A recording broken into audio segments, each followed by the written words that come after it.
Produkcija Medijske vile.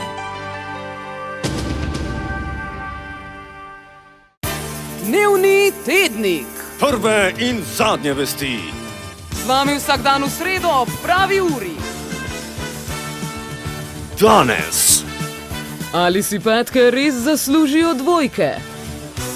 Na študentskem kampusu curlja več kot le iz cevi. Škandal na post-inauguracijski zabavi Donalda Trumpa. Nove lastnosti golfa dvojke. In oh, Betty.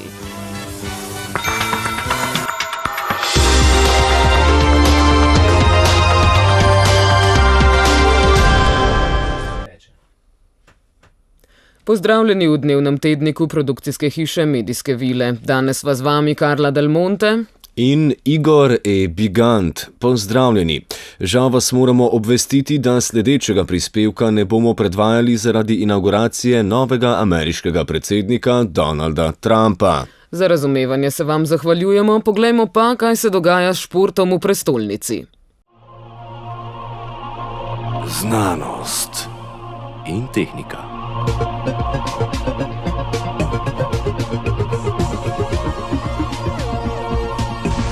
As you can imagine, technique is everything. V prestolnici so ponovno vzrojile feministke. Več v prispevku.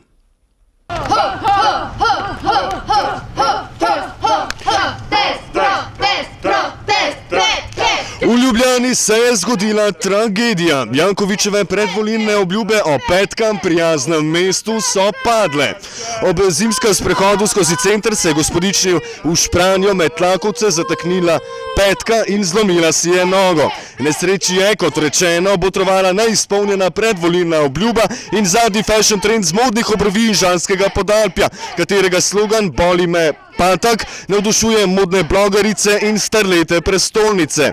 FPL ali feministke v petkah ostro obsojajo nesrečni dogodek in že pozivajo na javne shode. Prvi nocoj bo že ob 8 pri nesrečni Špranji. Za petke!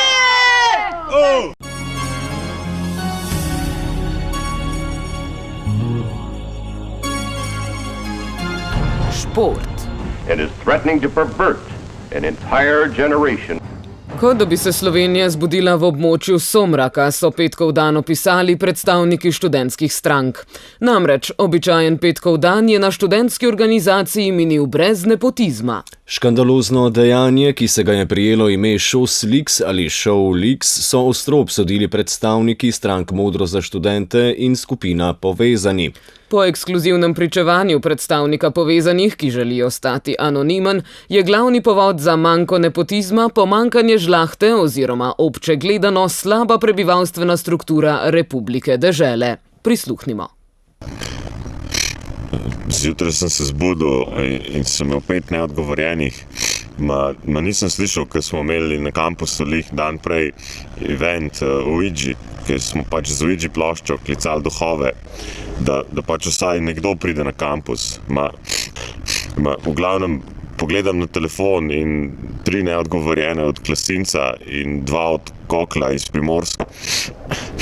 Kličem nazaj in tipi me napizdijo, da nimajo kam dati del proračuna, ki je namenjen za žlahto in frende. Cel dan sem klicaril folk in nič. Kokl je, ajde, bratrancev nekaj nakazal, ma dnevne norme za nepotizem in klientelizem nismo dosegli. In ne vem, kako bomo dalje. Razumeš? Klasinc bo popizdil, če bo mogel kaj na recimo RŠ. Ne vem, kako naprej. Zares pretresljiva pripoved in temni časi za Šos. Lahko le upamo, da bodo omenjeni udeleženci le priplezali nazaj na zeleno vejo in jo dostojanstveno jahali v galopu kot do sedaj. Razvoj dogodkov bomo še spremljali, ostanite na našem programu.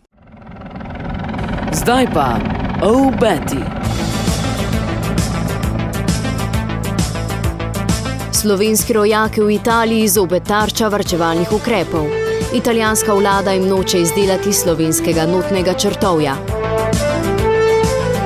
Neverjetno. Zelena meja zopet na udaru. Tokrat jo je prečkala albanska Košuta v iskanju primerne paše. Pristojne službe že sprožajo postopke vrnitve.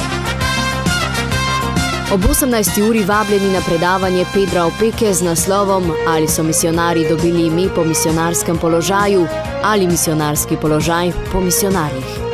Debato bo vodila Bah Žibertova, po domače brežiška staroselka. Modne blogerke navdušene nad ulično modo slovenskih moških. Kložar Franc pristal na naslovnici revije Tesna vrsta.